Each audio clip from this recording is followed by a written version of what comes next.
ಬೆಲೆ ಏರಿಕೆ ಆವಾಗ ಡಾಲರ್ ಇದು ಪೆಟ್ರೋಲ್ ಕ್ರೂಡ್ ಆಯಿಲ್ ಕಡಿಮೆ ಇದ್ರು ಕೂಡ ಜಾಸ್ತಿ ಇದ್ರು ಕೂಡ ನಾವು ಸಬ್ಸಿಡಿ ಕೊಟ್ಟು ಕಡಿಮೆ ಮಾಡಿದ್ವಿ. ಆದ್ರೆ ಇವಾಗ ಕಡಿಮೆ ಇದ್ರು ಕೂಡ ಅಷ್ಟೇ ಅದನ್ನ ಕಡಿಮೆ ತರಂತ ಕೆಲಸ ಮಾಡಲೇ ಇಲ್ಲ. ಅದಕ್ಕೆ ನಾವು ಟೀಕೆ ಮಾಡ್ತಾ ಇರೋದು. ಆವಾಗ ಸಬ್ಸಿಡಿ ಕೊಟ್ಟು ನಾವು ಕಡಿಮೆ ಮಾಡ್ತಾ ಇದ್ವಿ, 55 ರೂಪಾಯಿ ಕೊಡ್ತಾ ಇದ್ವಿ. ಅವಾಗ ಕ್ರೂಡ್ ಆಯಿಲ್ ಬೆಲೆ ಜಾಸ್ತಿ ಇತ್ತು. ಇವಾಗ ಕಡಿಮೆ ಆದ್ರೂ ಕೂಡ ಇವರು ಅದನ್ನ ರೇಟ್ ಕಡಿಮೆ ಮಾಡಿಲ್ಲ, ಅಷ್ಟೇ ಇಟ್ಕೊಂಡು ನಮ್ಮ ಮೇಲೆ ಜನರ ಮೇಲೆ ಹೊರೆ ಹಾಕಿದ್ದಾರೆ. ಅದನ್ನ ಹೇಳ್ತಾ ಇದ್ವಿ.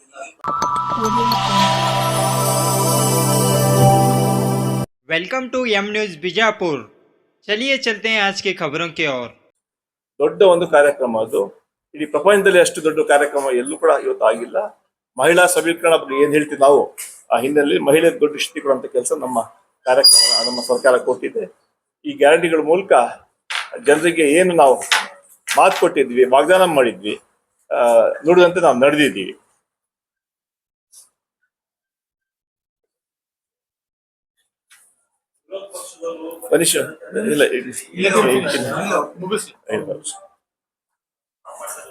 ಇಲ್ಲ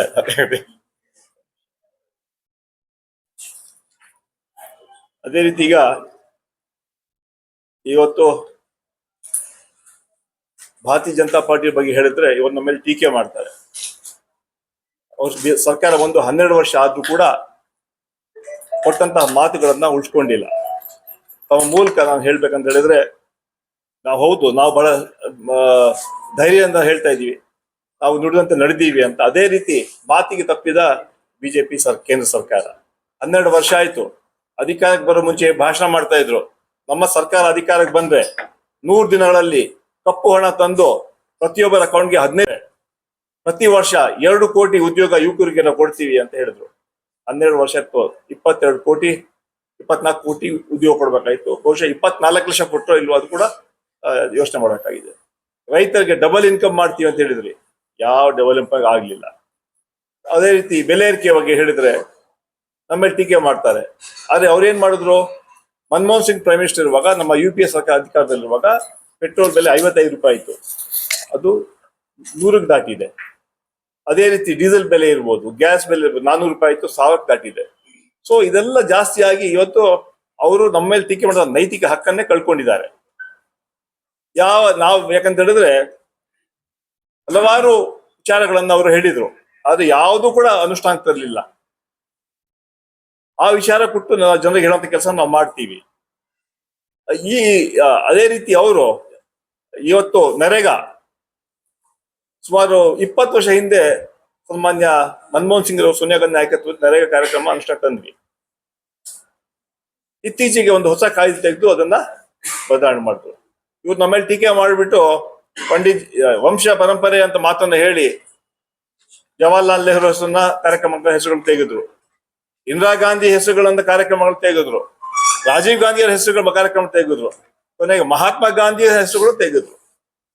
ನಾಥುರಾಮ್ ಗೋಡ್ಸೆ ಅವರು ಮಹಾತ್ಮ ಗಾಂಧಿಯವರು ಕೊಂದ್ರು, ಆದ್ರೆ ಭಾರತೀಯ ಜನತಾ ಪಾರ್ಟಿಯವರು ಮಹಾತ್ಮ ಗಾಂಧಿ ಚಿಂತನೆಗಳನ್ನ, ಆ ವಿಚಾರಧಾರೆಗಳನ್ನ ಕೊಂದಿದ್ದಾರೆ. ನಾವು ನೇರವಾಗಿ ಟೀಕೆ ಮಾಡಬೇಕಾಗ್ತದೆ. ಆ ಹಿನ್ನೆಲೆಯಲ್ಲಿ ಜನ ಆಕ್ರೋಶ ಮತ್ತೆ ನರೇಗಾ ಸಂಗ್ರಾಮ ಕಾರ್ಯಕ್ರಮ ಹೋರಾಟ ಈಗಾಗಲೇ ನಾವು ಇಡೀ ರಾಜ್ಯದಂತ ಹೋರಾಟ ಹಮ್ಮಿಕೊಂಡಿದ್ದೀವಿ. ಈ ದೇಶದಂತ ಇವತ್ತು ಈಗಾಗಲೇ AICC ಅಧ್ಯಕ್ಷ ಮಾರ್ಗದರ್ಶಕ ಸನ್ಮಾನ್ಯ ರಾಹುಲ್ ಗಾಂಧಿ ಅವರ ನಾಯಕತ್ವದಲ್ಲಿ ನಾವು ಇಡೀ ದೇಶದಲ್ಲಿ ಹೋರಾಟ ಮಾಡ್ತಾ ಇದ್ದೀವಿ. ಮತ್ತೆ ನರೇಗಾನ ವಾಪಸ್ ತರುವಂತ ಕೆಲಸ ಮಾಡಬೇಕು. ಆ ಹಿನ್ನೆಲೆ ನಾವು ಹೋರಾಟ ಮಾಡ್ಕೊಂಡು ಬಂದಿದ್ದೀವಿ. ಆ ಹಿನ್ನೆಲೆ ಯಾಕಂದ್ರೆ ಮತ್ತೆ ಈ ಕಾಯ್ದೆಯನ್ನು ವಾಪಸ್ ತರುವಂತ ರೀತಿಯಲ್ಲಿ ನಾವು ಹೋರಾಟ ಮಾಡ್ತೀವಿ. ಯಾಕಂತ ಹೇಳಿದ್ರೆ ಇವತ್ತು ಕೇಳ್ತಾರೆ, ಇವತ್ತು ನಾನು ಹೇಳಿದೆ ಒಂದು ಸಭೆಯಲ್ಲಿ, 12 ವರ್ಷ ಆದ್ಮೇಲೆ ನರೇಂದ್ರ ಮೋದಿ ಅವ್ರಿಗೆ ಗೊತ್ತಾಯ್ತಾ ಪ್ರೈಮ್ ಮಿನಿಸ್ಟರ್ ಈ ಕಾರ್ಯಕ್ರಮ ಸರಿ ಇಲ್ಲ ಅಂತ? ಜ್ಞಾನೋದಯ ಯಾವಾಗ ಆಯ್ತಾ? ಅಲ್ಲಿವರೆಗೂ ಗೊತ್ತಿರ್ಲಿಲ್ವಾ ಇದರ ಸಮಸ್ಯೆಗಳಿದೆ ಅಂತ? ಬೇಕಂತಾನೆ ಮಹಾತ್ಮ ಗಾಂಧಿ ಬಗ್ಗೆ, ಬಹುಶಃ ಬಾಬಾ ಸಾಹೇಬ್ ಅಂಬೇಡ್ಕರ್ ಬಗ್ಗೆ ಚಿಂತನೆಗಳ ಬಗ್ಗೆ ಅವರಿಗೆ ವಿಶ್ವಾಸ ಬಿಜೆಪಿ ಅವ್ರಿಗೆ ಇಲ್ಲ. ಅದರಿಂದ ಮಹಾತ್ಮ ಗಾಂಧಿ ಅಷ್ಟು ಕೂಡ ಬದಲಾವಣೆ ಮಾಡ್ಬಿಟ್ಟಿದ್ದಾರೆ. ಇದೊಂದು ದುರಂತ, ಒಂದು ದುರ್ದೈವ ಅಂತ ಹೇಳ್ಬೇಕಾಗ್ತದೆ. ಯಾವ ಮಹಾತ್ಮ ದೇಶಕ್ಕೆ ಸ್ವಾತಂತ್ರ್ಯ ತಂದುಕೊಟ್ಟು ಅವರ ಹೆಸರನ್ನ ನಮಗೆ ತೋರಿಯಂತಹ ದೊಡ್ಡ ಷಡ್ಯಂತ್ರ ಭಾರತೀಯ ಜನತಾ ಪಾರ್ಟಿ ಕೇಂದ್ರ ಸರ್ಕಾರ ಮತ್ತೆ ಪಕ್ಷ ಮಾಡ್ತಾ ಇದೆ. ಆ ಹಿನ್ನೆಲೆಯಲ್ಲಿ ಅದೇ ಇವತ್ತು ನಾನು ಹೇಳಿದೆ ಸಭೆಯಲ್ಲಿ, ಇವತ್ತು ಭಾರತೀಯ ಜನತಾ ಪಾರ್ಟಿ ಅವ್ರಿಗೆ ಮಹಾತ್ಮ ಗಾಂಧಿಯವರ ಪ್ರತಿಮೆ ಮುಂದೆ ಹೋರಾಟ ಮಾಡುವಂತಹ ನೈತಿಕತೆ ಕಳ್ಕೊಂಡಿದ್ದಾರೆ. ಯಾಕಂತ ಹೇಳಿದ್ರೆ ಅವರ ಹೆಸರು ಕೂಡ ಬದಲಾವಣೆ ಮಾಡುವಂತಹ ದೊಡ್ಡ ಒಂದು ಕುತಂತ್ರ ಅವ್ರು ಮಾಡಿದ್ದಾರೆ. ಆ ವಿಚಾರವಾಗಿ ನಾವು ಹೋರಾಟ ಮಾಡ್ತೀವಿ.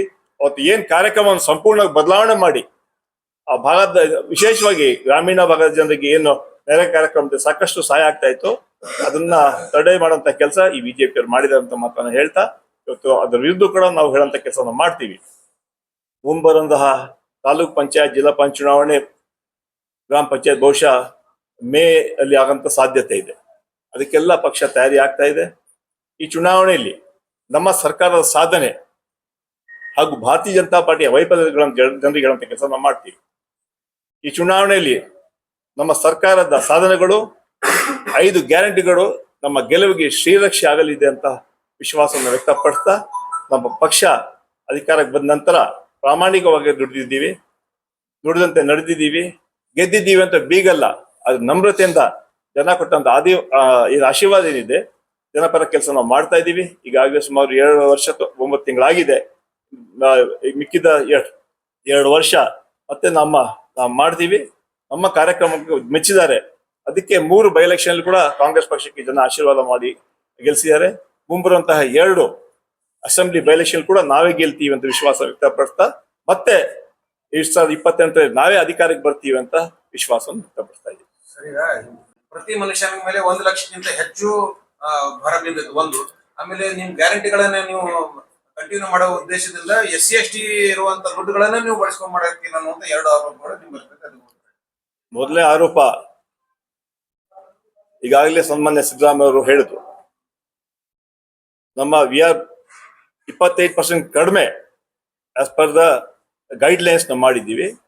ಯಾಕೆ ಕೇಂದ್ರ ನರೇಂದ್ರ ಮೋದಿ ಸರ್ಕಾರ ಎಷ್ಟು ಸಾಲ ಮಾಡಿದ್ದಾರೆ ಅದ್ರ ಬಗ್ಗೆ ಯಾಕೆ ಭಾರತೀಯ ಜನತಾ ಪಾರ್ಟಿ ಟೀಕೆ ಮಾಡಲ್ಲ? ಅದ್ರ ಬಗ್ಗೆ ಯಾಕೆ ಚರ್ಚೆ ಮಾಡ್ತಾ ಇಲ್ಲ? ಯಾವುದೇ ರಾಜ್ಯ ಅಭಿವೃದ್ಧಿ ಆಗ್ಬೇಕಂದ್ರೆ ಡೆಫಿನೆಟ್ಲಿ ಕೆಲವು ಟೈಮಲ್ಲಿ ಸಾಲ ಮಾಡ್ಬೇಕಾಗ್ತದೆ, ಬಟ್ ಇನ್ ದ ಲಿಮಿಟ್ಸ್. ಆ ಲಿಮಿಟ್ ಅನ್ನು ನಮ್ಮ ಸರ್ಕಾರ ಕ್ರಾಸ್ ಮಾಡಿಲ್ಲ. ಆ ಬಗ್ಗೆ ನಿಮ್ಗೂ ಮಾಹಿತಿ ಕೊಟ್ಟಿದ್ದಾರೆ, ಬಹುಶಃ ಬಜೆಟ್ ಬುಕ್ ಅಲ್ಲೂ ಕೂಡ ಅದನ್ನು ಮೆನ್ಷನ್ ಮಾಡಿದ್ದಾರೆ. ಅದರಿಂದ ಕೇವಲ ರಾಜಕೀಯಕ್ಕೋಸ್ಕರ ರಾಜಕೀಯ ಮಾಡ್ತಾರೆ ಬಿಜೆಪಿ ಬಿಟ್ಟು ಅದ್ರ ಅಭಿವೃದ್ಧಿ ಬಗ್ಗೆ ಮಾತಾಡ್ತಾ ಇಲ್ಲ. ಇಷ್ಟು ಕಾರ್ಯಕ್ರಮಗಳು ನಾವು ಕೊಟ್ಟಿದ್ದೀವಿ, ಹೌದು ಮಾಡ್ಬೇಕಾಗ್ತದೆ. ಯಾಕಂದ್ರೆ ಆದ್ರೆ ಆ ಲಿಮಿಟ್ ಅಲ್ಲಿ ಇಟ್ಕೊಂಡು ನಮ್ಮ ಫೈನಾನ್ಷಿಯಲ್ ರೆಸ್ಪಾನ್ಸಿಬಿಲಿಟಿ ಗ್ಯಾಪ್ ಇಟ್ಕೊಂಡು ಸನ್ಮಾನ್ಯ ಸಿದ್ದರಾಮಯ್ಯ ಒಳ್ಳೆ ಬಜೆಟ್ ಕೊಟ್ಟಿದ್ದಾರೆ. ಇಲ್ಲ ಅದ್ರ ಬಗ್ಗೆ ಚರ್ಚೆ ಆಗ್ತಾ ಇದೆ. ಆ ಕೆಲವು ಗ್ಯಾರಂಟಿಗಳಿಗೆ ಬಳಕೆ ಮಾಡಿದಂತ ಮಾಹಿತಿ ಕೂಡ ಇರ್ತಾ ಇದೆ. ಅದನ್ನ ಸನ್ಮಾನ್ಯ ಮುಖ್ಯಮಂತ್ರಿ ಗಮನಕ್ಕೂ ತಂದಿದ್ದಾರೆ. ಯಾವ ರೀತಿ ಮುಂದಿನ ಸರಿ ಮಾಡ್ಬೇಕು ಅದನ್ನ ಮಾಡ್ತಾರೆ. ಇಲ್ಲ ನಾವು ಒಪ್ಕೊಳ್ತಾ ಇಲ್ಲ. ನಾನು ಹೇಳಿ ಗ್ಯಾರಂಟಿಗಳಲ್ಲಿ ಎಲ್ಲಾ ಸಮಾಜದವರೆಗೂ ಕಾರ್ಯಕ್ರಮ ಹೋಗಿರುತ್ತೆ. ಇಲ್ಲ ನಾನು ಅದನ್ನ ಬಳಸ್ಕೊಂಡು ಅಂತ ಹೇಳುವಂತ ಮಾತನ್ನ ಹೇಳೋದೇ ಇಲ್ಲ ನಾನು. ಆದ್ರೆ ಗ್ಯಾರಂಟಿಗಳಲ್ಲಿ ಎಲ್ಲರೂ ಕೂಡ ಆ ಗ್ಯಾರಂಟಿಯಲ್ಲಿ ಬಂದ್ಬಿಡ್ತಾರೆ. ಅದ್ರಲ್ಲಿ ಯಾವುದೇ ಒಂದು ಡಿವಿಷನ್ ಇರೋದಿಲ್ಲ. ಅದರಿಂದ ಆದ್ರೆ ಯಾವುದೇ ಕಾರಣಕ್ಕೆ SC/ST ಹಣನ ದುರ್ಬಳಕೆ ನಾವು ಮಾಡೋದಿಲ್ಲ. ಪೆಟ್ರೋಲ್ ಈಗ 55 ರೂಪಾಯಿ ಇತ್ತು, ಈಗ 100 ರೂಪಾಯಿ ಆಗಿದೆ ಅಂತ ಹೇಳಿ. ನಿಮ್ ಸಂಬಳ ಹೆಚ್ಚಾಗಿಲ್ಲ, ನಷ್ಟ ಇದೆ. ಯಾವುದು ವಿಧಾನ ಪರಿಷತ್ ಸದಸ್ಯರು ಗೌರವ ಅಷ್ಟೇ ಇದೆ, ಅಲ್ಲ ಅದು ಹಂತ ಹಂತವಾಗಿ ಮಾಡ್ಬೇಕು. ಅಲ್ಲ ನಾನು ಯಾರು ಈಗ ಭಾಷೆ ನಮ್ಮ ಮೇಲೆ ಟೀಕೆ ಮಾಡ್ತಾರೆ, ಬೆಲೆ ಏರಿಕೆ ಆವಾಗ ಡಾಲರ್ ಇದು ಪೆಟ್ರೋಲ್ ಕ್ರೂಡ್ ಆಯಿಲ್ ಕಡಿಮೆ ಇದ್ರು ಕೂಡ ಜಾಸ್ತಿ ಇದ್ರು ಕೂಡ ನಾವು ಸಬ್ಸಿಡಿ ಕೊಟ್ಟು ಕಡಿಮೆ ಮಾಡಿದ್ವಿ. ಆದ್ರೆ ಇವಾಗ ಕಡಿಮೆ ಇದ್ರು ಕೂಡ ಅಷ್ಟೇ ಅದನ್ನ ಕಡಿಮೆ ತರಂತ ಕೆಲಸ ಮಾಡಲೇ ಇಲ್ಲ. ಅದಕ್ಕೆ ನಾವು ಟೀಕೆ ಮಾಡ್ತಾ ಇರೋದು. ಅಲ್ಲ ಆವಾಗ ಸಬ್ಸಿಡಿ ಕೊಟ್ಟು ನಾವು ಕಡಿಮೆ ಮಾಡ್ತಾ ಇದ್ವಿ, 55 ರೂಪಾಯಿ ಕೊಡ್ತಾ ಇದ್ವಿ. ಅವಾಗ ಕ್ರೂಡ್ ಆಯಿಲ್ ಬೆಲೆ ಜಾಸ್ತಿ ಇತ್ತು. ಇವಾಗ ಕಡಿಮೆ ಆದ್ರೂ ಕೂಡ ಇವರು ಅದನ್ನ ರೇಟ್ ಕಡಿಮೆ ಮಾಡಿಲ್ಲ, ಅಷ್ಟೇ ಇಟ್ಕೊಂಡು ನಮ್ಮ ಮೇಲೆ ಜನರ ಮೇಲೆ ಹೊರೆ ಹಾಕಿದ್ದಾರೆ. ಅದನ್ನ ಹೇಳ್ತಾ ಇದ್ದೀನಿ.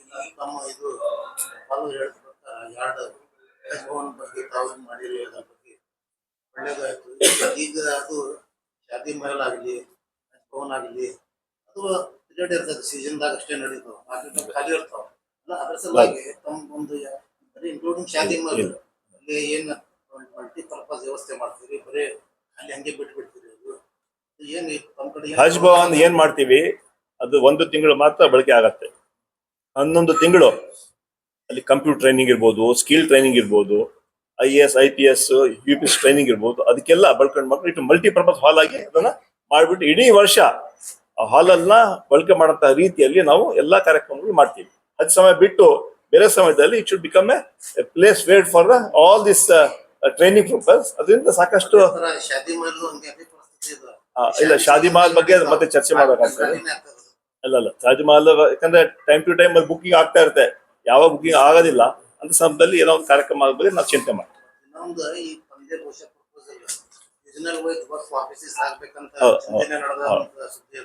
ಈಗಾಗಲೇ ನಾನು ವರ್ಕ್ ಬೋರ್ಡ್ ಚೇರ್ಮನ್ ಅಲಿ ಹುಸೇನಿ ಅವರು ಡಿಸ್ಕಸ್ ಕೂಡ ಮಾಡಿದೆ. ಸರ್ಕಾರ ಹತ್ತಲ್ಲೂ ಕೂಡ ನಾವು ಮಾಡ್ತೀವಿ. 4 ಭಾಗದಲ್ಲೂ ಕೂಡ ವಕ್ಫ್ ಆಫೀಸ್ ಇದ್ರೆ ಬಹುಶಃ ಆ ಸಮಸ್ಯೆಗಳಿಗೆ ಸಮಾಧಾನ, ಯಾಕಂದ್ರೆ ಎಲ್ಲರೂ ಕೂಡ ಬೆಂಗಳೂರು ಬರಬೇಕಾಗ್ತದೆ.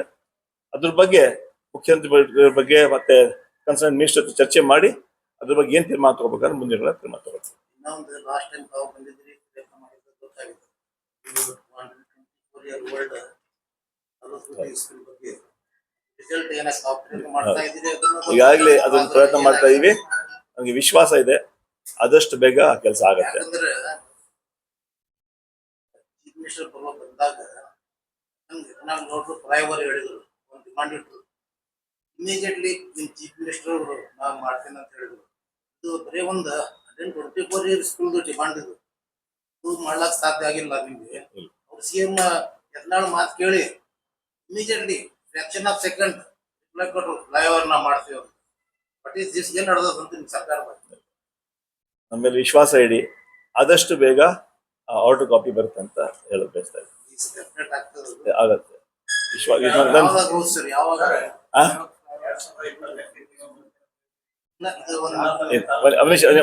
ಒಂದ್ ನಿಮಿಷ ಕಂಪ್ಲೀಟ್ ಮಾಡ್ತಾರೆ. ಎಲ್ಲರೂ ನಜರ್ ನಿಮ್ಮ ಮೇಲೆ ಅಲ್ಲ, ಜನರ ಇಲ್ಲ, ಈಗಾಗಲೇ ಚರ್ಚೆ ಮಾಡಿ ಫೈಲ್ ಮೂವ್ಮೆಂಟ್ ಅಲ್ಲಿ ಇದೆ. ಆದಷ್ಟು ಬೇಗ ಅದನ್ನ ಮಾಡ್ಕೊಡ್ತೀವಿ ಅಂತ ನಾನು ಹೇಳಕ್ ಬಯಸ್ತಾ ಇದ್ದೀನಿ. ಏನ್ ಹೇಳ್ತಾ ಇದ್ದೆ? ಹಾ,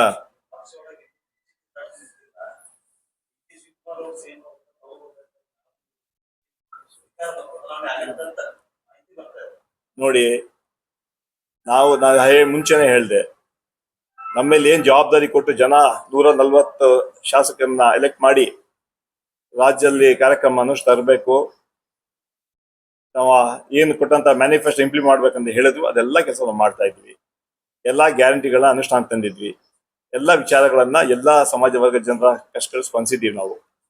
ಈಗ ಅದು ಚೀಫ್ ಮಿನಿಸ್ಟರ್ ಮಾಡೋದು ಬಿಡೋದು ಪಕ್ಷದ ವರಿಷ್ಠ ತೀರ್ಮಾನ ತಗೊಳ್ತಾರೆ.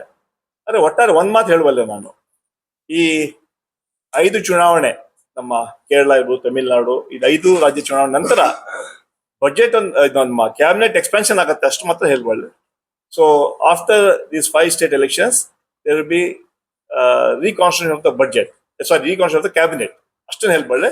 ಮುಖ್ಯಮಂತ್ರಿ ಬಗ್ಗೆ ಅಂತಿಮ ತೀರ್ಮಾನ ರಾಹುಲ್ ಗಾಂಧಿಯು ಸನ್ಮಾನ್ಯ ಮಲ್ಲಿಕಾರ್ಜುನ ಖರ್ಗೆ ಮಾಡ್ತಾರೆ. ಅದರಿಂದ ನಮ್ಗೆ ಆದೇಶ ಕೊಟ್ಟಿದ್ದಾರೆ, ಒಂದು ಲಕ್ಷ್ಮಣ ರೇಖೆಯನ್ನು ಹಾಕಿದ್ದಾರೆ, ಯಾರು ಕೂಡ ಅದ್ರ ಬಗ್ಗೆ ಮಾತಾಡಬಾರ್ದು ಅಂತ. ಅದರಿಂದ ನಾವು ಕಾರ್ಯಕರ್ತರಾಗಿ ನಾವು ಅದ್ರ ಬಗ್ಗೆ ನಮ್ಗೆ ಎಷ್ಟು ಮಾತಾಡ್ಬೇಕು ಅಷ್ಟೇ ಮಾತಾಡುವಂತಹ ನಮ್ಗೆ ಕಟ್ಟಡ ಮಾಡಿದ್ದಾರೆ. ಅಷ್ಟು ಒಂದ್ ಹೇಳ್ಬೋದು, ನಾನು ಕ್ಯಾಬಿನೆಟ್ ಎಕ್ಸ್ಪಾನ್ಷನ್ ಆಗ್ಬೋದು ಈ 5 ರಾಜ್ಯ ಚುನಾವಣೆ ನಂತರ ಅಂತ. 5 ಅದು ಮೋಸ್ಟ್ಲಿ ಮೇ ಅಲ್ಲಿ ಎಲೆಕ್ಷನ್ಸ್ ಆಗತ್ತೆ. ಸೊ ಮೇ ಆದ್ಮೇಲೆ ಕ್ಯಾಬಿನೆಟ್ ಎಕ್ಸ್ಪಾನ್ಷನ್ ಆಗುತ್ತೆ. ಆದ್ರೆ ಸಮಸ್ಯೆಗಳು ಏನಿಲ್ಲ, ನಮ್ಮ ಸರ್ಕಾರ ಕೆಲಸ ಕಾರ್ಯಗಳು ನಡೀತಾ ಇದೆ. ಅಂತಿಮವಾಗಿ ಏನಾದ್ರು ಇದೆ ಹೈಕಮಾಂಡ್ ತೀರ್ಮಾನ ತಗೊಳುತ್ತೆ. ನಾನು 2ನೇ ಬಾರಿ ಹೇಳ್ತಾ ಇದ್ದೀನಿ, ಕ್ಯಾಬಿನೆಟ್ ಎಕ್ಸ್ಪಾನ್ಷನ್ ಬಗ್ಗೆ ಹೇಳಬಲ್ಲೆ ನಾನು. ಈ 5 ರಾಜ್ಯ ಚುನಾವಣೆ ನಂತರ ಕ್ಯಾಬಿನೆಟ್ ಎಕ್ಸ್ಪೆನ್ಷನ್ ಆಗುತ್ತೆ. ಈಗಾಗಲೇ ವರಿಷ್ಠರಿಗೆ ನಾವು ಹೇಳಿದ್ದೀವಿ, ಕನಿಷ್ಠ 50% ಮಂತ್ರಿಗಳನ್ನ ಪಕ್ಷದ ಕೆಲಸಕ್ಕೆ ಹಾಕಿ 50% ಮಂತ್ರಿಗಳು ಹೊಸಬರನ್ನ ನೇಮಕ ಮಾಡಿ ಅಂತ ಈಗಾಗಲೇ ನಾವು ಒತ್ತಾಯ ಕೂಡ ಮಾಡಿದ್ದೀವಿ. ಹೈಕಮಾಂಡ್ ಕೂಡ ಹೇಳಿದ್ದೀವಿ. 50% ಏನು ಮಂತ್ರಿಗಳಾಗಿದ್ದಾರೆ ಅವರು ಮುಂದಿನ ಎಲೆಕ್ಷನ್ಗೆ ಕೆಲಸ ಮಾಡಬೇಕು. ಅಧಿಕಾರ 28 ಕೂಡ ನಾವೇ ಅಧಿಕಾರಕ್ಕೆ ಬರ್ತೀವಿ. ಹೊಸಬರಿಗೆ 50% ಹೊಸಬರಿಗೆ ಅವಕಾಶ ಮಾಡಿಕೊಡ್ಬೇಕಂತ ಈಗಾಗಲೇ ಹೇಳಿದ್ದೀವಿ, ಮನವಿಯನ್ನು ಮಾಡಿದ್ದೀವಿ. 2023 ಕೂಡ ನಾನು ವರ್ಕಿಂಗ್ ಪ್ರೆಸಿಡೆಂಟ್ ಆಗಿಬಿಟ್ಟು ನಾನು ಸಾಕಷ್ಟು ನಾವು ದುಡಿದಿದ್ದೀವಿ. 4 ವರ್ಕಿಂಗ್ ಪ್ರೆಸಿಡೆಂಟ್ ಅಲ್ಲಿ 3 ವರ್ಕಿಂಗ್ ಪ್ರೆಸಿಡೆಂಟ್ ಮಂತ್ರಿಗಳು ಮಾಡಿದ್ದಾರೆ. ಈಶ್ವರ್ ಖಂಡ್ರೆ, ಸತೀಶ್ ಜಾರಕಿಹೊಳಿ ಮತ್ತೆ ರಾಮಲಿಂಗರೆಡ್ಡಿ. ನನ್ನೊಂದು ಅವಕಾಶ ಸಿಕ್ಲಿಲ್ಲ. ಮುಂದೆ ಬರುವಂತಹ ಕ್ಯಾಬಿನೆಟ್ ಮಿನಿಸ್ಟರ್ ಆಗುವಂತ ಹೈಕಮಾಂಡ್ ನನಗೆ ಅವಕಾಶ ಕೊಡ್ಬೋದು ಅಂತ ವಿಶ್ವಾಸ ಬೇಕು. ಯಾವ ಸಮಾಧಾನ ಇಲ್ಲ.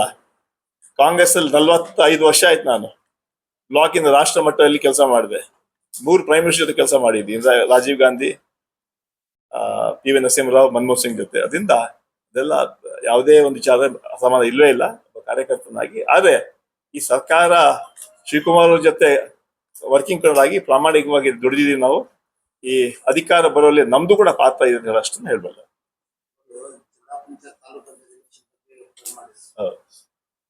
ಸೋಷಿಯಲ್ ಜಸ್ಟಿಸ್ ಟೋಟಲಿ ಮೈನಾರಿಟೀಸ್ಗೆ ಸಿಗುವುದಿಲ್ಲ ಅವಕಾಶ.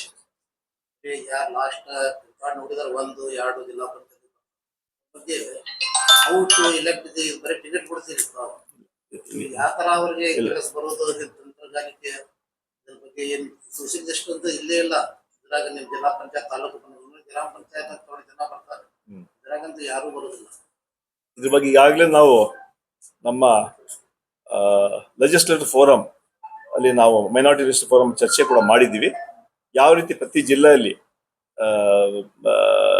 ತಾಲೂಕ್ ಪಂಚಾಯತ್ ಜಿಲ್ಲಾ ಪಂಚಾಯತ್ ಅಲ್ಲಿ ವಿಶೇಷ ತಾವು ಏನು ಹೇಳ್ತಾ ಇದ್ರಿ ಆ ವಿಚಾರವಾಗಿ ಟಿಕೆಟ್ ಕೊಡೋ ರೀತಿಯಲ್ಲಿ ನಾವು ಪಕ್ಷದ ಮೇಲೆ ಒತ್ತಾಯ ಹಾಕ್ಬೇಕಂತ ಮಾತು ಚರ್ಚೆ ಮಾಡಿದ್ವಿ. ಅವಕಾಶ ಸಿಗುತ್ತೆ ಅಂತ ವಿಶ್ವಾಸ ಇದೆ. ಸರ್, ರಾಜ್ಯ ಕಾಂಗ್ರೆಸ್ ಅಲ್ಲಿ ಹಾ. ಅಧಿಕಾರ ಬಂದ ತಕ್ಷಣ ಈ ಭಾಗ ಬಿಜಾಪುರ ಬಹಳ ಕಡೆಗಣನೆ ಒಳಗಾಯಿತು ಅಲ್ಪಸಂಖ್ಯಾತರ ವಿಷಯದಲ್ಲಿ. ಪ್ರತಿ ಬಾರಿ ಯಾವುದೇ ಸ್ಥಾನಮಾನ ವಿಧಾನ ಪರಿಷತ್ ಅಥವಾ ಬೇರೆ ನಿಗಮ ಮಂಡಳಿಗಳು ಇದಕ್ಕೆಲ್ಲ ಸಂಬಂಧಪಟ್ಟಂಗೆ ನಿಮ್ಮ ಗುಲ್ಬರ್ಗ ಅಥವಾ ಬೆಂಗಳೂರು, ಹುಬ್ಳಿ ಈ ಭಾಗಕ್ಕೆ ಆದ್ಯತೆ ಕೊಡ್ತೀರಿ, ಈ ಭಾಗದ ಅಲ್ಪಸಂಖ್ಯಾತರನ್ನು ಪರಿಗಣಿಸಲ್ಲ, ಅವರಿಗೆ ಆದ್ಯತೆ ಕೊಡ್ತಾ ಇಲ್ಲ. ಮತ್ತೆ ಇಲ್ಲಿ ವಿಜಯಪುರ ಕ್ಷೇತ್ರದಲ್ಲೂ ಅಲ್ಪಸಂಖ್ಯಾತರನ್ನ ನಾಮ ಮಾತ್ರ ಏನು ಇದು ಕೊಡ್ತೀರಾ, ಆಮೇಲೆ ಅವ್ರನ್ನ ಸೋಲಿಸಿ ನಿಮ್ಮ ಪಕ್ಷದಲ್ಲೇ ಕೈ ಜೋಡಿಸ್ತಾರೆ ವಿರೋಧಿಗಳು. ಈ ತರ ದೊಡ್ಡ ಆರೋಪಗಳೆಲ್ಲ ಇದೆ. ಪಕ್ಷದಲ್ಲಿ ಬಹಳ ಅಸಮಾಧಾನಗಳು ಇದಾವೆ ಅಲ್ಪಸಂಖ್ಯಾತ ಮುಖಂಡರು. ಇದಕ್ಕೆ ನಿಮ್ಮ ಹೈಕಮಾಂಡ್ ಗಮನ ಬಂದಿದೆಯಾ ಅಥವಾ ಅದಕ್ಕೆ ಪರಿಹಾರ ಏನು? ಫಸ್ಟ್ ನಮ್ಮಲ್ಲಿ ನಮ್ಮ ಪಕ್ಷ ಎಲ್ಲ ಸಮಾಜದವ್ರಿಗೆ ಅವಕಾಶ ಅಧಿಕ ಕೊಡುವಂತ ಕೆಲಸ ನಾವು ಮಾಡ್ತೀವಿ. ನಾವು ವಿಶೇಷವಾಗಿ ಅಲ್ಪಸಂಖ್ಯಾತರು ಕೇಳಿದ್ವಿ, ಅದಕ್ಕೆ ನಾನು ಹೇಳ್ತೀನಿ. ಈಗಾಗಲೇ ಮುಷರೀಫ್ ಅವರಿಗೆ ನಾವು ಟಿಕೆಟ್ ಕೊಟ್ಟಿದ್ವಿ. ಈಗ ಚೇರ್ಮನ್ ಕೂಡ ಆಗಿದ್ದಾರೆ ಅಲ್ವಾ? ಅರ್ಬನ್ ಡೆವಲಪ್ಮೆಂಟ್ ಕೊಟ್ಟರು. ಅದರಿಂದ ಆತ್ಮಹತ್ಯೆ ಇನ್ನೂ ಹೆಚ್ಚು ಕೊಡ್ಬೇಕಂತ ಏನ್ ನಿಮ್ಮ ಆಸೆ ಇದೆ ಆ ವಿಚಾರವನ್ನು ವರಿಷ್ಠರಿಗೆ ತಲುಪಿಸ್ತೀವಿ. ನಮ್ಮ ಆಸೆಗಿಂತ ಪಕ್ಷ ಅಲ್ಲ ಇಲ್ಲ ಪಕ್ಷದ ಅಲ್ಲ ಅಲ್ಲ ನಾನು ನಿಮ್ಗೆ ಅಂತಲ್ಲ, ನಿಮ್ಮ ಭಾವನೆ ಹೇಳಿದ್ ನಾನು ಭಾವನೆ ಜನರಿಗೆ ಈ ಅಲ್ಪಸಂಖ್ಯಾತಕ್ಕಿಂತ ಅಲ್ಲಲ್ಲ, ಈ ಸಮಾಜದ ಭಾವನೆ ನಿಮ್ಮ ಮೂಲಕ ನನ್ಗೆ ತಲುಪಿಸ್ತಾ ಇವ. ಸೋಲಿಸ್ತಾರೆ ಯಾಕಂದ್ರೆ ಒಂದು ಅಲ್ಪಸಂಖ್ಯಾತನ ಅಂತ ಇದು ದೊಡ್ಡ ಆರೋಪ ಇದೆ. ಅವರೇ ಕೈ ಜೋಡಿಸ್ತಾರೆ ಮತ್ತೆ ಬಿಜೆಪಿ ಜೊತೆ ಒಳಗೆ ಶಾಮೀಲಾಗಿ ಕಾಂಗ್ರೆಸ್ ಮುಖಂಡರಿಗೆ ಸೋಲಿಸ್ತಾರೆ ಅನ್ನೋ ಆರೋಪ. ಇಲ್ಲ ಅವಿಂದ ನಿಮ್ಮ ಆರೋಪಕ್ಕೆ ಅದು ಸದ್ಯಕ್ಕೆ ಸಾಮಾನ್ಯ ಜನ ಹೇಳ್ತಾರೆ, ಅದು ಪೊಲಿಟಿಕಲ್ ಆರೋಪ ಇಲ್ಲ. ಒಂದು ಸಿಂಪಲ್ ಎಕ್ಸಾಂಪಲ್, ಎಲ್ಲ ಕಡೆ ಬೋರ್ಡ್ ಕಾರ್ಪೊರೇಷನ್, ಅರ್ಬನ್ ಡೆವಲಪ್ಮೆಂಟ್, ಗಿಡಿ ಎಲ್ಲಾ ಕಂಟಿನ್ಯೂ ಮಾಡಿದ್ರು. ಬಿಜಾಪುರಿಗೆ ಅರ್ಧ ಇದು ಕೊಟೇಶನ್ ಕಟ್ ಮಾಡಿದ್ರು. ಏನ್ ವಿಷಯ ಅದು? ಅಲ್ಲ ಟರ್ಮ್ ಪ್ರಶ್ನೆ, ಟರ್ಮ್ ಎಷ್ಟಿದೆ ಗಾಡಿ ಎಲ್ಲಾ ಕಡೆ ಅರ್ಬನ್ ಡೆವಲಪ್ಮೆಂಟ್ ಎಲ್ಲಾ ಕಡೆ ಎಕ್ಸ್ಟೆಂಡ್ ಮಾಡಿದ್ರು ಟರ್ಮ್ ಬಂದು. ಬಿಜಾಪುರ एक बरस बोले, एक बरस का 19 महीने करे। ಅದೇ ಸುಮಾರು 2 ವರ್ಷ ಅಷ್ಟು ಮಾಡಿದಾರಂತೆ. ಹೊಸ ನೇಮಕ ಆಗತ್ತೆ ಈ ಬಜೆಟ್ ಆದ್ಮೇಲೆ. ರಾಜ್ಯ ಮಟ್ಟದ ಏನು ಸಿಗ್ತಾ ಇಲ್ಲ ಅಂತ ಲೋಕಲ್ ಏನೋ ಕೊಡ್ತೀರಾ? ಅದು ಇಲ್ಲ ಇಲ್ಲ ಇಲ್ಲ ಇಲ್ಲ ಇಲ್ಲ ನೀವು ಹೇಳಂತ ಮಾತು ನನ್ಗೆ ಅರ್ಥ ಆಯ್ತು. ನಾನು ಇದ್ರ ಬಗ್ಗೆ ನಾವು ಚರ್ಚೆ ಮಾಡಿದ್ದೀವಿ. ರಾಜಭವನ ತಗೊಂಡೋದ್ರಿ, ನಿಮ್ಮಲ್ಲಿಗೆ ತಗೊಂಡೋದ್ರಿ, ಇಲ್ಲಿ ಕೊಟ್ಟಿಲ್ಲ. ಗುಲ್ಬರ್ಗ ಅಲ್ಲಿ ಇಲ್ಲ, ಹುಬ್ಳಿ ಸೆಂಟ್ರಲ್ ಪ್ಲೇಸ್ ಆಗತ್ತಂತ ಕೊಟ್ಟಿ ಅಲ್ಲಿ ಪ್ರಪೋಸಲ್ ಕಳೆದ ಇಲ್ಲ ಪ್ರಪೋಸಲ್ 10 ವರ್ಷದಿಂದ ಹಜ್ ಭವನಕ್ಕೆ ಅಲ್ಲಿ ಹೋರಾಟ ನಡೀತಾ ಇತ್ತು. 10 ವರ್ಷದಿಂದ ಅದು ಬೇಡಿಕೆ ಇತ್ತು. ನಾವು ಲಾಸ್ಟ್ ಟೈಮ್ ಇವನ್ ಎಲೆಕ್ಷನ್ ಅಲ್ಲೂ ಕೂಡ ಅದನ್ನ ನಮ್ಮ CM ಕೂಡ ಅದನ್ನ ಪ್ರಸ್ತಾಪ ಮಾಡಿದ್ರು. ಗುಲ್ಬರ್ಗ ಮತ್ತೆ ಹುಬ್ಳಿ ಮತ್ತೆ ಮಂಗಳೂರು ಈ 4 ವಿಜಯಲ್ಲಿ ಮಾಡ್ಬೇಕಂತ ಹೇಳಿದ್ ನೋಡ್ದಂಗೆ ಹೇಳಿದ್ದಾರೆ. ಇವತ್ತು ಅನೌನ್ಸ್ ಮಾಡಿದ್ರು. ಮುಂದಿನ ದಿನಗಳಲ್ಲಿ ಬಹುಶಃ ನಾವು ಡಿಸ್ಕಸ್ ಮಾಡಿದೆ, HK ಪಾಟೀಲ್ ಕೂಡ ಡಿಸ್ಕಸ್ ಮಾಡಿದೆ. ಈ ವಿಶೇಷವಾಗಿ ಈ ಜಿಲ್ಲೆಯಲ್ಲಿ ಟೂರಿಸಂಗೆ ಹೆಚ್ಚು ಒತ್ತನ್ನು ಕೊಡ್ಬೇಕಂತ ಈಗಾಗಲೇ ಡಿಸ್ಟ್ರಿಕ್ಟ್ ಮಿನಿಸ್ಟರ್ ಬಗ್ಗೆ ಚರ್ಚೆ ಮಾಡಿರ್ಬೋದು. ನಾವು ಕೂಡ ಸಾಮಾನ್ಯ ನಮ್ಮ ಟೂರಿಸಂ ಮಿನಿಸ್ಟರ್ ಚರ್ಚೆ ಮಾಡಿ ಮತ್ತೆ ಡಿಸ್ಟ್ರಿಕ್ಟ್ ಮಿನಿಸ್ಟರ್ ಚರ್ಚೆ ಮಾಡಿ ಯಾವ ರೀತಿಯಲ್ಲಿ ಇಲ್ಲಿ ಈ ಭಾಗಕ್ಕೆ ಹೆಚ್ಚು ಇಲ್ಲ ನಮ್ಮ MLC ಫಂಡ್ ಇಲ್ಲಿ, ಯಾಕಂದ್ರೆ ನಮ್ದು ಲೋಕಲ್ ಬಾಡೀಸ್ ನಮ್ಮ 3 ಜಿಲ್ಲೆ ಬಿಟ್ಟು ಬೇರೆ ಎಲ್ಲಿ ಕೊಡಕ್ ಬರೋದಿಲ್ಲ. ಧಾರವಾಡ, ಗದಗ ಮತ್ತೆ ಹಾವೇರಿ ಬಿಟ್ಟು ನಮ್ಮಲ್ಲಿ ಕೊಡಕ್ ಬರಲ್ಲ. ಬೇರೆ ಶಾಸಕರು ಇದ್ದಾರೆ, ಅದ್ರ ಬಗ್ಗೆ ಚರ್ಚೆ ಮಾಡ್ತೀನಿ. ಬಟ್ MLC ಬೇಡ, ಟೂರಿಸಂ ಪಾಲಿಸಿಯಲ್ಲೇ ಈ ಜಿಲ್ಲೆಗೆ ಏನ್ ಹೆಚ್ಚು ಮಾಡಬೇಕು ಅದ್ರ ಬಗ್ಗೆ ಈಗಾಗಲೇ ಮಾಹಿತಿ ಕೊಡ್ತೀವಿ. ಬಹುಶಃ ಬಂದ್ರೆ ಒಂದ್ಸಲ ನೀವು ಕೂಡ ಬಂದ್ರೆ ನಮ್ಮ ಲಾ ಮಿನಿಸ್ಟರ್ ಮತ್ತು ಡಿಸ್ಟ್ರಿಕ್ಟ್ ಕೂಡ ಚರ್ಚೆ ಮಾಡ್ಬೇಕು. ಯಾವ್ದು ಈಗಾಗಲೇ ಅದು ನಾವು ಮತ್ತೆ ರಾಜಕೀಯ ಮಾತಾಡ್ತೀವಿ ಅಂತ ಭಾವನೆ ಬರುತ್ತೆ. ಸದ್ಯಕ್ಕೆ ಸಮಸ್ಯೆ ಇದೆ, ಅದಕ್ಕೆ ಸಮಾಧಾನ ಆಗುತ್ತೆ. ಕೇಂದ್ರ ಸರ್ಕಾರ ಕೂಡ ಹೇಳಿದೆ, ನಮ್ಮ ರಾಜ್ಯ ಸರ್ಕಾರ ಮುನಿಯಪ್ಪ ಕೂಡ ಒಂದು 8 ದಿವಸ ವಿಶೇಷವಾಗಿ ಈ ಹೋಟೆಲ್ಗಳಿಗೆ ಸಮಸ್ಯೆ ಆಗ್ಬೋದು ಅಂತ ಇದೆ. ಅದು ಮಾಹಿತಿ ಪ್ರಕಾರ ಇದು ಶಿಪ್ ಬರಕ್ಕೆ ಅವಕಾಶ ಸಿಗುತ್ತಂತ ಈಗಾಗಲೇ ಇರಾನ್ ಅಧಿಕಾರಿಗಳು ಕೂಡ ಹೇಳಿದ್ದಾರೆ. ಅದರಿಂದ ಈ ಸಮಸ್ಯೆ ಆದಷ್ಟು ಬೇಗ ಪರಿಹಾರ ಆಗತ್ತೆ ವಿಶ್ವಾಸ. ಸಾರಿ.